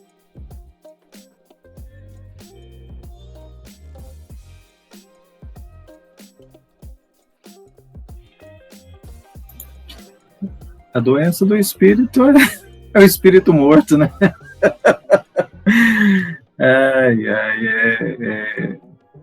É incrível, né? Porque... Professor Fernando, e a doença do espírito é o espírito morto. Mas pode alguém dentro da igreja estar com o espírito morto? Se experimentou uma conversão genuína, talvez falar que o espírito está morto é um pouco... Eu vou jogar pimenta aí, na verdade, professor Fernando. Você pode dizer que tem muito ateu dentro da igreja? Exatamente. Eu ia falar, mas deixei pro Adão. Agora vocês me apertaram, porque... Vamos pensar assim, houve conversão genuína? Eita a questão. O máximo seria um espírito enfermo. E se existe um espírito enfermo dentro da comunidade, possivelmente a própria comunidade está enferma porque ela não conseguiu perceber isso, né? E se existe um espírito morto, aí realmente é uma pessoa que só tem uma capa religiosa, e mais uma vez a igreja pode ter sérios problemas porque não conseguiu perceber isso. Vale lembrar que quando a gente fala igreja, a gente não está falando apenas do culto de domingo, né? Porque o culto de domingo é só a expressão do que a igreja é de verdade nos outros dias da semana. Então, o que acontece? No culto você não vai perceber isso, porque, querendo ou não, o culto é muito informal, né? Aliás, desculpa, muito formal, porque a vida cristã é vivida de casa em casa, né? Na relação. Ainda que estejamos em uma pandemia, não estou falando assim que agora você tem que visitar o irmão, né? Mas assim, e a relação? A relação só acontece no culto de domingo, você não liga para ele, você não conversa com ele, você não tem um momento de oração por ele e ele por você, não tem um encontro ainda que virtual para orarem juntos. Como que está acontecendo isso aí, a vida cristã? Porque se a gente relegar a vida cristã apenas aos cultos, não estamos vivendo a vida cristã, porque é de casa em casa, partindo o pão, sabendo as mazelas uns dos outros, orando uns pelos outros, né? Amando o outro irmão, ainda que ele tenha sérios problemas, né, porque essa é uma outra realidade da igreja, né? Nós estamos vivendo juntos em unidade, não é porque somos perfeitos, é porque nós somos imperfeitos, mas estamos caminhando em direção à perfeição que é Jesus, né? Então, assim, se não temos essa consciência, estamos enfermos. Se temos essa consciência e não fazemos nada, estamos enfermos. Se temos essa consciência e não estamos nem aí para isso, estamos enfermos, né? A saúde genuína da igreja é a consciência que somos pecadores, a consciência que precisamos ajudar uns aos outros, a consciência que precisamos perdoar uns aos outros, porque Cristo nos perdoou, tudo isso para a glória do Senhor. A gente não faz isso uma vez na semana ou duas durante um culto, a gente faz isso na relação, né? A gente precisa lembrar daquilo que o salmista, no Salmo 14, ele bem fala. E disse o mestre no seu coração, não a Deus. Ele não vai ser alguém que vai proferir, falar, não acredita em Deus, não. Não, na verdade, ele vai passar a viver uma vida religiosa. A pessoa que acha que um ateu ele não é um religioso está equivocado. Ele tem a sua religião. Quem é? Ele mesmo. Ele acredita que ele é alguém cheio de moral. E a gente vai lembrar daquilo que João mesmo, ele escreve na primeira carta, ele vai dizer, olha, se eles fossem dos nossos, não teriam saído do nosso meio. Era a realidade que eles viviam na época. E ainda o escritor de Hebreus, ele vai falar assim, olha, não deixe a sua congregação como é do costume de alguns. Ou seja, tinha gente que estava abandonando a comunidade de fé, ou seja, por perseguição, ou às vezes por alguma outra coisa, até mesmo na parábola da semente, o próprio Jesus ele vai dizer, olha, existem sementes que caem à beira do caminho, que vem, acontece tal situação, e um pássaro vai e leva, aí Jesus vai explicar, olha, vai ter gente que vai estar lá, vai achar a mensagem do evangelho bonita, mas que no final não eram para ficar por lá. Então, o que o professor Fernando bem coloca aí, é uma realidade, não existe alguém doente do espírito. Olha, se eu tenho a consciência que eu preciso da graça de Deus, é aquele negócio. Se eu estou no meio do mar, quem faz muito essa ilustração, acho que é o Paul Washer. Ele vai dizer o seguinte, olha, se eu estou no meio do mar e preciso sobreviver e tem aquela única boia para me agarrar, como que eu vou ficar no meio do mar debatendo, dizendo, não, eu consigo me salvar? Não, eu tenho consciência que eu preciso disso. Ah, mas aí no seu caso é individual? Não, mas no caso, é igual o professor Fernando falou anteriormente, no caso eu preciso olhar para o meu coração e começar a filtrar, e essa realidade na palavra de Deus, porque se a minha vida ela estiver fora da centralidade da palavra de Deus, de fato eu estou moribundo, eu estou precisando rever certas coisas na minha vida. Olha, será que de fato, rapaz, eu estou aqui pensando, a pessoa pode ter os seus momentos. Uai, Pedro teve o seu momento, negou a Cristo. Foi dar um tiro na cabeça? Não. A gente olha para os nossos patriarcas, por exemplo, Jacó. Jacó, ele teve um encontro com Deus ao enganar o próprio irmão. Então a Bíblia não vai dar respaldo para que, nossa, a vida cristã é joia, é supimpa, é uma mensagem positivista. Não, o pastor da minha igreja, ele diz uma coisa que é verdade. Ele fala, olha, a vida cristã, meu caro, é como se fosse uma montanha-russa. Nem todo dia você vai estar bem, nem todo dia você vai estar por cima. E o próprio apóstolo Paulo, ele vai dizer lá em Romanos 7, olha, o bem que eu quero fazer, isso eu não faço. Não é uma realidade fácil que nós queremos enxergar. Mas essa é a realidade que nós vamos ter que passar. É o vale da sombra da morte. Deus vai nos abandonar? De forma alguma. De forma alguma. Falamos aqui da soberania de Deus, que de fato Deus ele escolhe, e uma vez que ele escolheu, ele não vai voltar atrás daquilo que ele mesmo fez na vida dessa pessoa que ele escolheu. Perfeito. Na verdade, esse capítulo ele é cheio de excelentes analogias, de excelentes imagens, de excelentes exemplos, né? ele quando fala da capacidade de deliberar, ele fala, poxa, olha, o homem, ele sente um vazio no coração, um vazio existencial, diferente dos outros animais, né? Você não vai ver nenhum filme com um animalzinho subindo no último andar do prédio e pensando na vida, deliberando, nas deliberações que ele teve, refletindo sobre as deliberações, aí fala, poxa, escolhi a ração errada, vou me matar. Você não vê isso. São dores típicas do ser humano e são dores que são particulares e que nós temos que vivê-las e temos que saber viver essas dores. Uma das figuras que ele utiliza ali, Deus falando com Caim, e mostra muito claramente que a oferta de Caim não é aceita, não é por conta do tipo de oferta, mas pelo tipo de ofertante. Olha, seu coração não é um coração adequado. O seu coração é um coração que está moribundo. O seu coração é um coração que está doente. Aí a gente percebe o tanto que é importante nós nos conhecermos, nós buscarmos o autoconhecimento, buscarmos esse autoconhecimento em Deus, teorreferenciado, buscarmos esse conhecimento de maneira sadia, de maneira que a resposta irá trazer satisfação para a nossa alma, para o nosso coração. O Luciene quer falar? Ou travou de novo?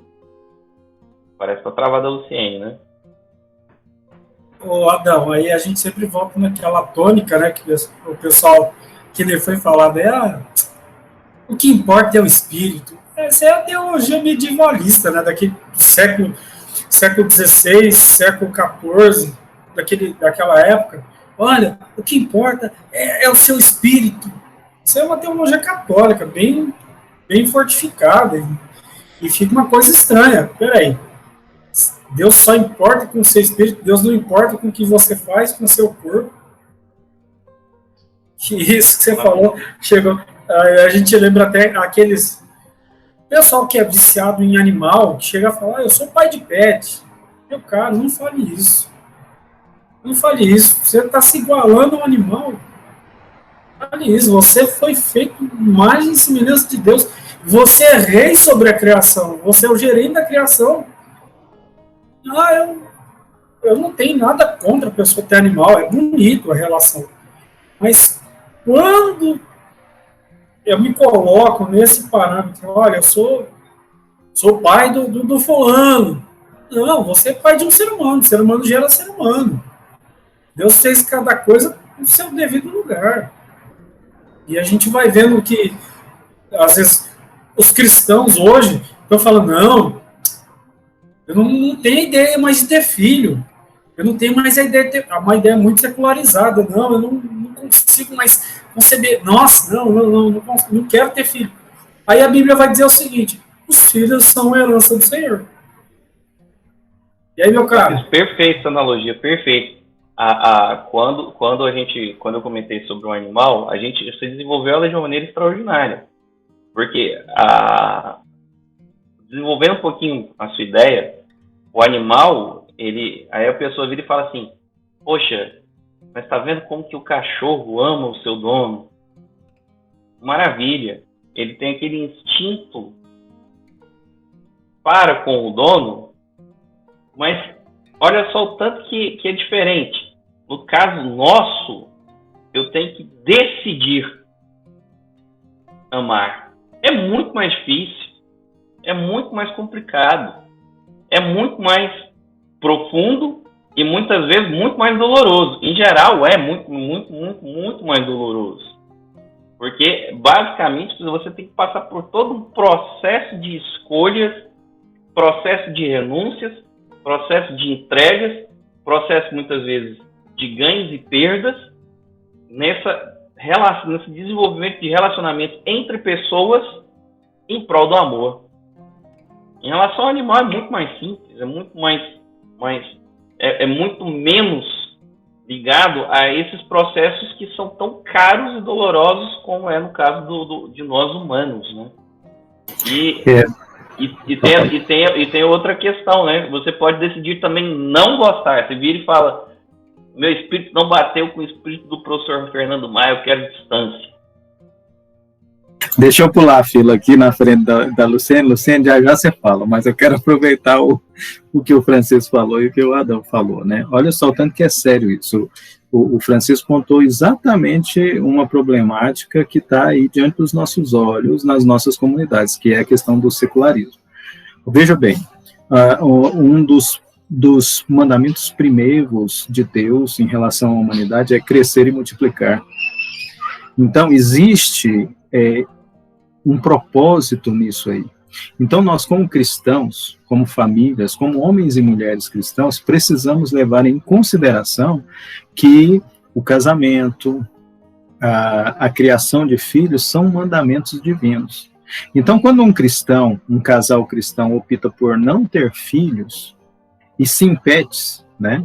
Eu já tive cachorro, eu não tenho agora, mas eu já tive cachorro e a gente sabe que é apaixonante você criar um animal, né, doméstico, um animal de estimação. Mas, agora, casais cristãos optarem por não ter filhos e pets, aí isso é terrível, por vários motivos. Primeiro, porque é mandamento de Deus. Essa nossa forma de ver o mundo a partir de Deus, essa teorreferência, a nossa responsabilidade de proclamar as verdades de Deus como comunidade de Cristo na Terra, né? Quando eu estive lá na igreja do professor Adão e da Lisete, a gente falou sobre responsabilidade e sobre como a igreja é o agente educacional de Deus na Terra. E como agente educacional implica em ter filhos, em edificar essas crianças na fé cristã, nas escrituras sagradas. E, então, quando casais mais novos, né, a gente está falando disso de pessoas mais novas, contemporâneas agora, né, século XXI, optam por não ter filhos, elas estão falando assim, olha, eu não quero cumprir os mandamentos, um dos principais mandamentos de Deus, eu não quero ter a responsabilidade de perpetuar, vou falar perpetuar no sentido de dar continuidade à fé cristã para as próximas gerações, eu quero criar bichinhos, né? Eu não quero ter responsabilidade, eu não quero ter as dores, eu não quero ter os medos, eu não quero ter os receios, eu não quero ter tudo o que implica em relação à emoção na criação de filhos. Eu não quero passar por isso. Mas veja bem, essas situações, esses momentos, são momentos de aprendizagem, tanto para as crianças como para nós. Como que realmente nós vamos ser pessoas maduras se não optamos por cumprir mandamentos tão primordiais como esse de ter filhos e a responsabilidade de ensiná-los no caminho do Senhor? Isso é inadmissível. Ô, professor, e lembrando que o pessoal sempre bate na tônica o seguinte: eu não vou ter filho porque hoje está difícil. Você já viu a situação, como é que hoje está? Está uma crise econômica. Meu irmão, mas Deus é quem te sustenta o casamento, não é Deus que está te sustentando até agora. Eu lembro que uma vez, uma irmã, eu tinha feito uma publicação sobre isso, a irmã entrou e falou, eu aconselho as minhas filhas a não ter filhos hoje, porque hoje a coisa está feia. Eu falei, pois é, né, minha irmã? Imagina você lá no meio do povo de Israel, lá no Egito. Você entregar para a irmã que está tendo um filho, tem uma hebreia aqui dando a luz aqui, viu? Eu acabei de ver uma aqui dando a luz. Eu falei, gente, a gente tem que entender a realidade seguinte, que nós temos um mandato, como o próprio professor mesmo disse, isso aí é irrevogável. Já dizia minha mãe, minha falecida mãe, manda quem pode, obedece quem tem juízo. Se é um decreto, se Deus está dando um mandato, por que eu não vou cumpri-lo? Aí a gente perguntar por que o muçulmano domina o mundo. O muçulmano tem uma penca de filho, mas o muçulmano não sei o quê. Não, meu caro. O seu Deus é superior ao do muçulmano. O seu Deus, ele é o dono do universo, ele tem o planeta na palma da mão dele. O próprio Jesus vai dizer lá em Mateus capítulo 6, ele vai dizer, olha, Deus não alimenta os pássaros? Não é Deus que manda que caia chuva sobre a terra? Então não adianta tentar e falar, empurrar com a barriga, né? famoso empurrar com a barriga e dizer que eu não estou preparado para ser pai, eu não estou preparado para ser mãe. E quem é que nasceu preparado? Tem um botãozinho que a gente liga, não, eu agora estou preparado para ser pai, que maravilha. Não! Ninguém está preparado para alguma coisa. O dia de amanhã, só Deus sabe, a gente não tem noção do que vai ser. A gente não tem noção do que vai acontecer no dia de amanhã. Uma vez eu vi o Mário Sérgio Cortella, ele falar uma coisa, ele é um filósofo católico e tal, ele falou uma coisa que eu achei muito interessante, ele falou assim, olha, você já reparou que a gente coloca validade na vida? E a gente coloca, a gente fala, a gente tenta fazer coisas, fica tentando colocar, não, isso vai dar certo na minha vida, isso não vai dar certo, isso vai dar certo, isso não vai dar certo. Não, tá certo que a gente tem que ser prudente na vida, mas essa questão de prorrogar filhos, essa questão de colocar coisas, a gente que ama livro, mas se perguntarem para mim, você prefere os livros ou o filho? Claro que eu vou optar os filhos, não tem como, isso é algo, eu vejo muitas vezes os pais da minha igreja, eu acho lindo o romantismo que o pai tem com o filho, eu falo, cara, que coisa bonita, olha o reflexo do relacionamento do pai e o filho na Trindade. É esse relacionamento entre nós, entre o próprio Deus e a sua criação.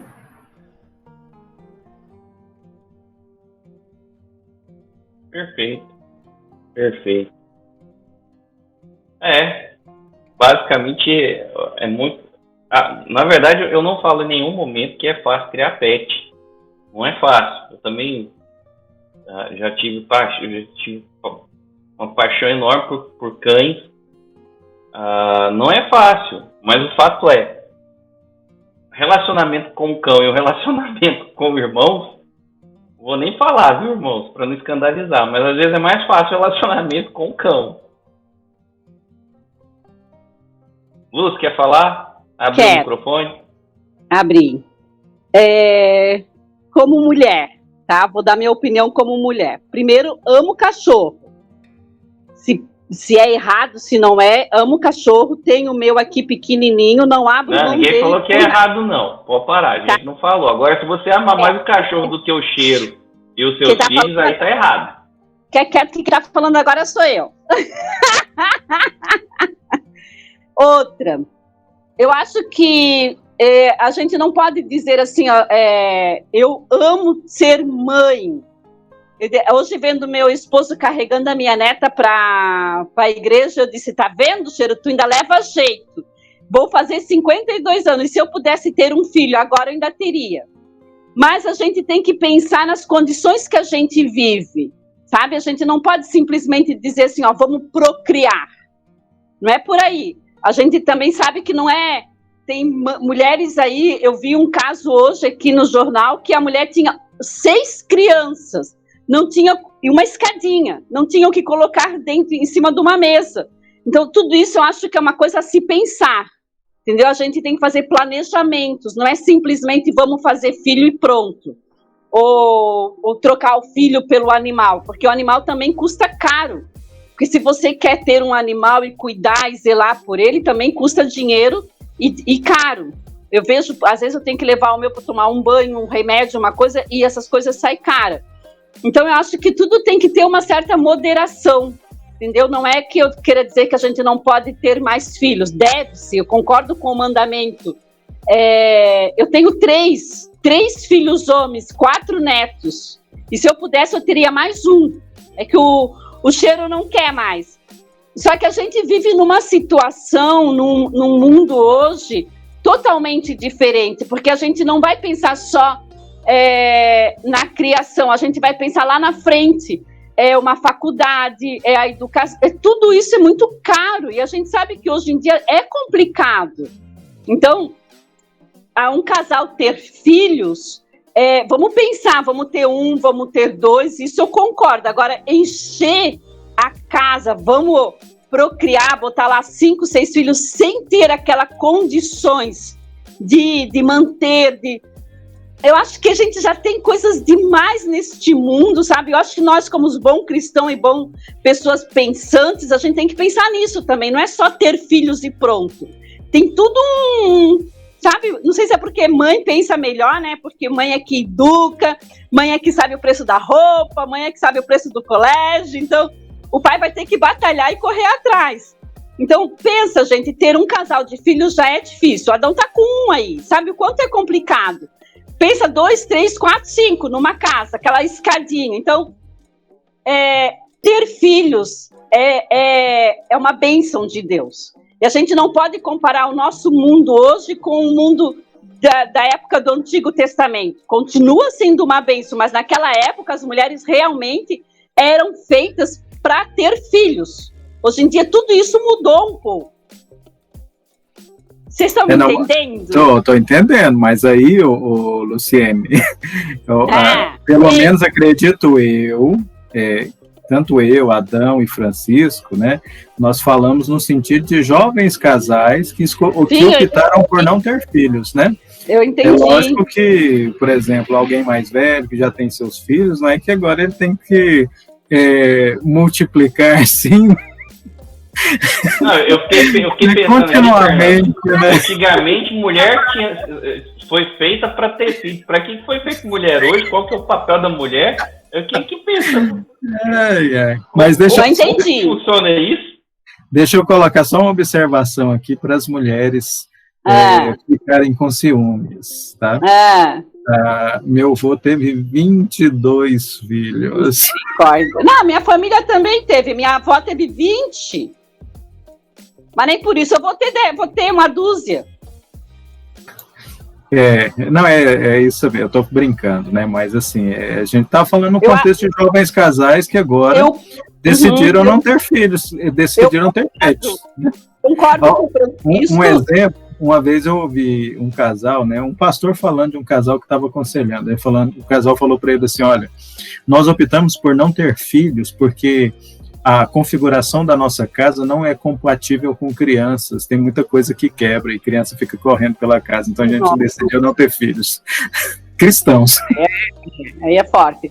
Não, eu concordo com o Francisco quando ele diz que hoje em dia os casais, realmente, eu tô com o meu filho caçula, eu digo para ele assim: filho, está na hora de você me dar um neto. Ele diz assim: já tem um monte de neto, por que tu quer mais um? Porque eu quero que ele tenha um filho, e ele não quer, entendeu? Eu acho que principalmente super, mas é muito errado, e a gente vê muito isso fora do Brasil, a opção de ter um animal, 2 animais, tem gente deixando herança para animal, infelizmente, entendeu? Então eu concordo com o Francisco quando ele fala assim: infelizmente existem casais hoje em dia, como o senhor mesmo falou agora, que não querem ter filhos e preferem ter um animal. Concordo com isso, acho isso super errado, porque o mandamento bíblico é ter filhos, e não é ter um, é ter filhos. Filhos são bênçãos de Deus. Encher a aljava, esse é o mandamento. A gente tem que ver aonde nós estamos, onde que estamos vivendo. É diferente hoje em dia. Vai encher a aljava para ver. E detalhe, aquele pessoal de lá tinha dinheiro. Tu não vê eles não são uns qualquer. É só o Adão vender esses livros dele aí que já dá para criar um filho até 21 anos. Mas, assim, foi assim, bem captado o seguinte, foi que nem o Adão, o professor Fernando falar. Não que eu diga que a pessoa não tem que ter amor ao animal. Não, a gente seria bizarro uma pessoa ter um animal e não amar o animal. Cuidado. Eu digo o seguinte: a pessoa colocar o animal acima daquele que é semelhante a ele. E com relação que nem o Adão mesmo balança a cabeça. O que? O papel das mulheres mudou hoje? Como isso aconteceu? Não, o papel das mulheres sempre será o mesmo. Nunca vai mudar. Qual que é o papel da mulher? Ser mãe, ser dona de casa, ser adjutora, Você vai ser apedrejado agora mesmo, hein? Não estou dizendo que a mulher, ela nasceu para ser uma... Isso. Eu juro que eu não ouvi isso. Eu não ouvi isso. O papel da mulher é o quê? Repete. Isso mesmo, irmã. Isso aí porque o próprio texto sagrado vai dizer que Eva foi feita para ser a adjutora de Adão. E não, ela sempre aquela simulação que o pessoal faz. Da onde a mulher é retirada do homem? Da sua costela. Olha lá, estão batendo em você. Desenvolvendo um papel eu me nego a responder. Não, assim, não adianta a gente tentar falar, não é o mesmo papel. Não. A Bíblia mesmo vai ser muito claro nisso. O papel da mulher lá em Provérbios 31. Isso aí é assunto para um outro podcast. E aí o assunto rende. Não, mas assim, o que eu tô dizendo não é a questão que a mulher ela vai se escrava, essas coisas. Não, nada disso. E muito menos assim que tem que ter 50 mil filhos, vamos fazer filho adoidado. Não. Quantos filhos Deus vai abençoando o casal para ter, quantos filhos Deus vai sustentar esse casal. É que nem a Luciane mesmo falou, eu peço para o meu filho me dar netos. Porque essa é a alegria, né? Eu indico para as mulheres e para os colegas ler um pouco sobre o Peter Jordan, que é um psicanalista clínico canadense, se eu não me engano, canadense. Ele desenvolve bem essa questão, né? Ele fala que o problema das mulheres estarem ocupando espaços, né? Na realidade é o conflito de poder, né? Então, assim, ele tem bons argumentos em relação ao papel do homem e o papel da mulher na sociedade e os conflitos que surgem, né? Porque... E o Peter Jordan, Fernando Maia, ele ainda dá uma martelada. Em determinado momento ele fala que as mulheres estão ocupando esses espaços de maneira masculinizada. Exatamente, né? Exatamente isso. É o conflito de poder. Por que elas estão fazendo isso, né? Não, a pergunta não é por que a pergunta, ele pontuou, deixa eu me lembrar. Ele fala assim, ó, a gente faz a pergunta errada, né? Por que as mulheres estão no poder, né? A pergunta não seria essa, a pergunta seria por que elas estão querendo poder, né? Por que alguém quer poder? Por que o homem quer poder, né? E é tão interessante que a sabedoria divina, a sabedoria eterna, né? Porque o ser humano que tem uma autorreferência a partir de si, ele sempre vai buscar poder. Mas o ser humano que tem autorreferência a partir de Deus, ele sempre vai buscar servir. Então, o conflito da busca de poder é porque ninguém quer servir o outro. Nem a mulher quer servir o homem mais, porque se sente oprimida, nem o homem quer servir a mulher, porque vai se sentir diminuído. Mas a questão no reino de Deus é exatamente essa. O maior é o que serve. Então a palavra de Deus, a sabedoria de Deus auto-revelada para nós, sempre vai ter as respostas corretas para todos os conflitos nas nossas relações. Pessoal, encerrando, já partindo para o encerramento, o fato essa discussão ela revela muito também da questão de como nós priorizamos determinados relacionamentos. Era isso que eu estava querendo trazer, usar como gancho.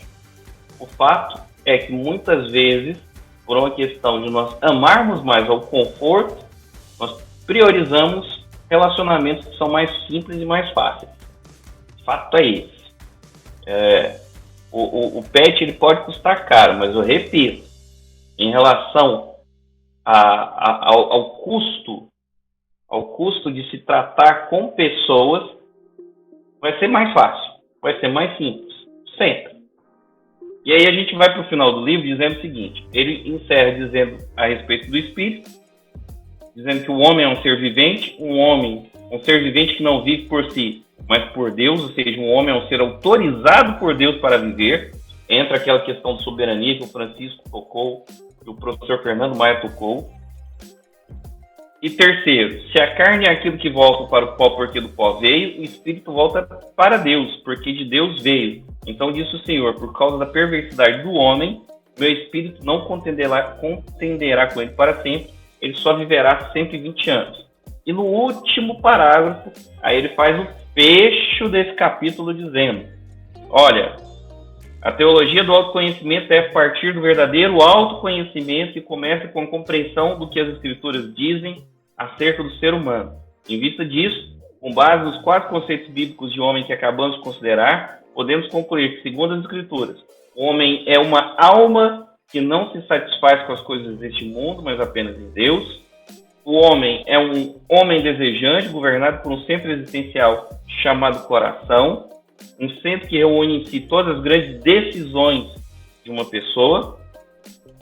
O homem é deliberante, é finito, marcado pela debilidade da carne, a qual de tempos em tempos anuncia a esse homem contingente que sua vida é breve. E por fim, as escrituras também revelam que a vida ou o espírito do homem, bem como a vida de todos os seres vivos, sempre vem de Deus. Ou seja, embora sua estrutura seja frágil, o homem vivente é sustentado pelo Todo-Poderoso. Portanto, é a partir da compreensão de si mesmo como alma, coração, carne e espírito que o teólogo deve construir sua reflexão sobre Deus e sobre si mesmo. Então, basicamente, ele fecha o capítulo dizendo, a gente falou dos referenciais, do referencial nos outros, do referencial em si mesmo, e no referencial correto, que é o referencial de Deus. Depois falamos de alma, coração, carne e espírito, e tudo isso para falar do autoconhecimento necessário a partir do entendimento correto desses conceitos. Então ele destrói todos esses conceitos e te chama para refletir sobre eles e para construir novamente o seu conhecimento de si mesmo com bases de fato reais e significativas, com bases em Deus. Mais um capítulo sensacional. Próxima semana nós vamos fazer o capítulo A Traição do Fernando Maia. A Traição dos Teólogos. Engraçadinho, né?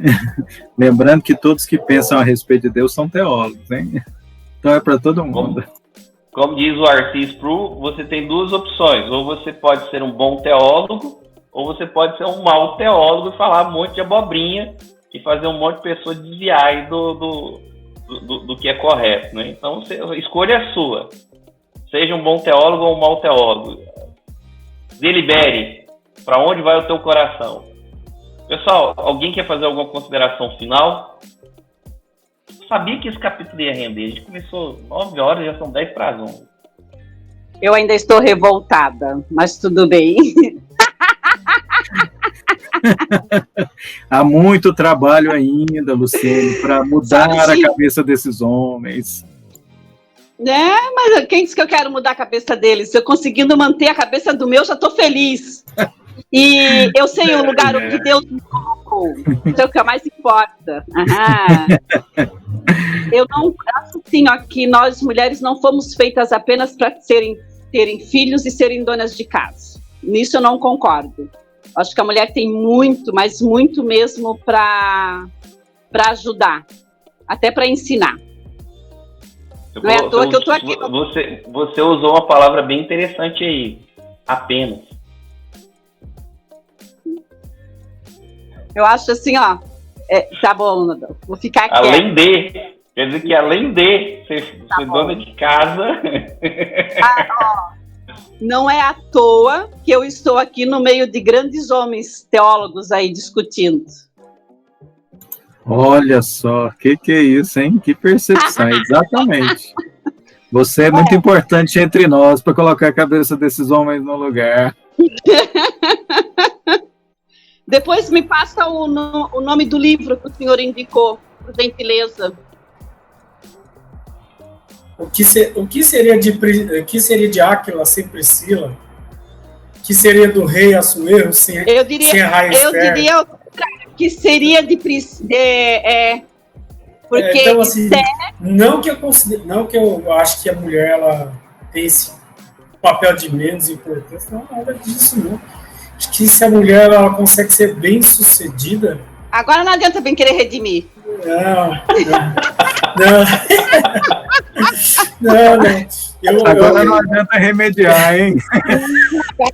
Eu acredito que mesmo quando Adão cai, Deus não troca a Eva. Ao contrário, continua com aquela mesma esposa.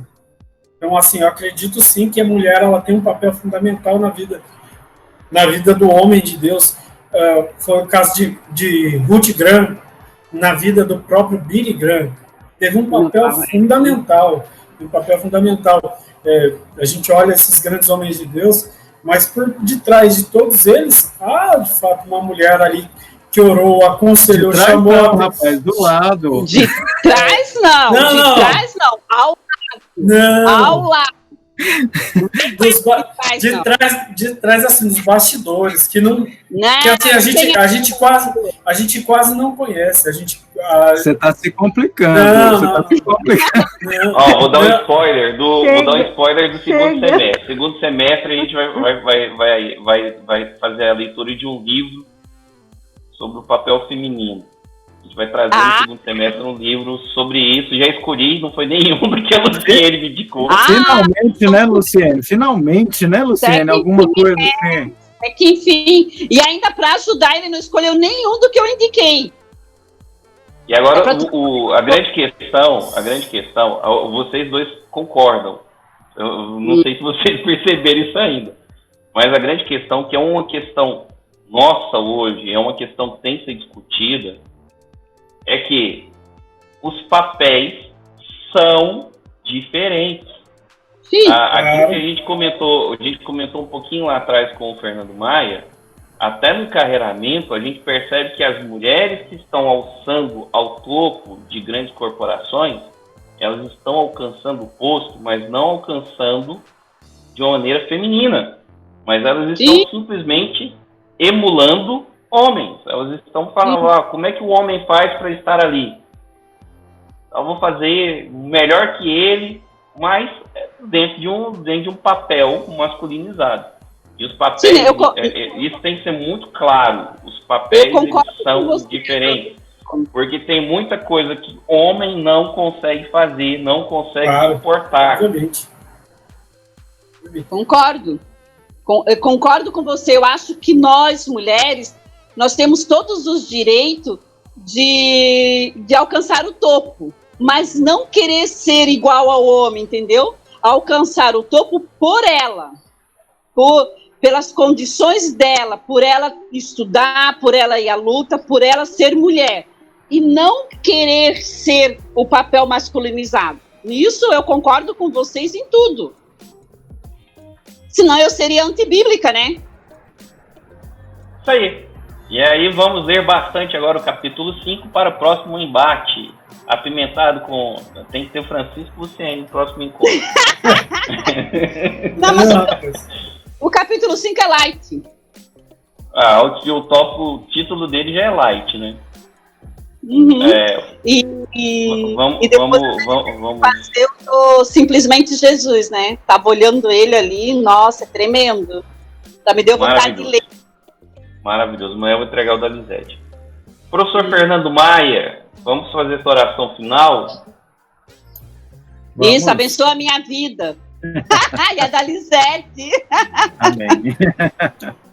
Ok, oremos. Senhor, nós te louvamos por esse momento. Obrigado pela presença das nossas queridas irmãs. Obrigado pela presença do Francisco.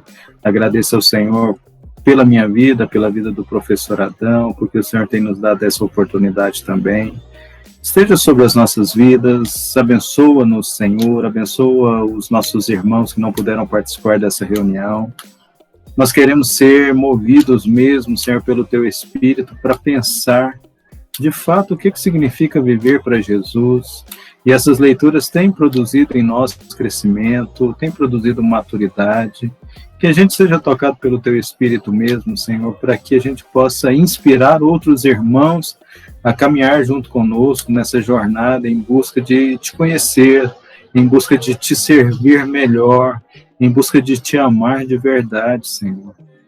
Que a gente possa ser esse canal de graça, de amor, de inspiração para muitos outros irmãos, e que outros irmãos participem conosco também desses grupos, Pai, participe conosco desse ajuntamento em busca de conhecer mais da Tua palavra. Nós Te louvamos, agradecemos a Ti, e pedimos sim que a Tua misericórdia se renove sobre nós, que a gente desenvolva mesmo um amor uns para com os outros, que durante a semana a gente lembre de orar uns pelos outros, porque cada um de nós aqui tem os seus dilemas, as suas dificuldades. A nossa vida não é só sorriso, Senhor, às vezes passamos por tristezas e muitas vezes não falamos uns para com os outros, mas nos leve a orar e a interceder uns pelos outros, para que sejamos fortalecidos no nosso espírito pelo Teu poder, pela Tua graça, pelo Teu amor. Pai, tudo é para a Tua glória, por isso nós Te louvamos, no nome do Senhor Jesus. Amém. Amém. Deus abençoe. Prazer sempre. Amém. Liga seu áudio aí, Adão, que não tá desligado. Só dizendo até logo, foi muito bom estar com vocês e até a próxima sexta. Até mais. Até o próximo encontro, onde nós teremos um embate final entre Francisco e Luciene. O UFC Gospel. Não percam, o UFC Ler ou Morrer. Misericórdia. Em jogo, cinturão da categoria. Até mais, meus irmãos. Abençoe.